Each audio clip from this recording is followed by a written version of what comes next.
Le drop, ça va être la différence de hauteur qu'on va avoir entre le talon et l'avant-pied sur une semelle de chaussure.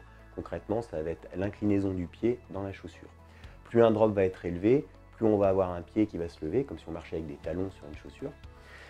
Le drop va donc être la première cause d'angle d'attaque du pied au sol. C'est-à-dire que plus je vais avoir une compensation au talon, plus je vais avoir un talon qui va arriver tôt au sol. Le fait d'avoir un talon qui arrive tôt au sol va engendrer notamment de l'impact, et cet impact-là va se répartir sur toute la chaîne musculaire et squelettique en remontant. Donc un drop assez élevé sur une chaussure qui va induire une foulée très talonnante, c'est les gens qui vont courir avec un talon qui arrive très au sol en premier, et ben c'est les gens qui vont avoir une très grosse onde de choc qui va se propager.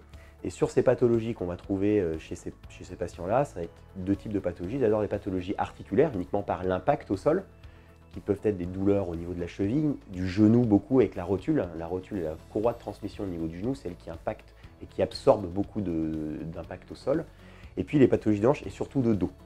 Donc ça, déjà, un drop trop élevé va nous majorer grandement le risque d'avoir des pathologies, des douleurs articulaires dues à l'impact cartilagineux qu'on peut avoir sur la rotule ou des pathologies lombaires.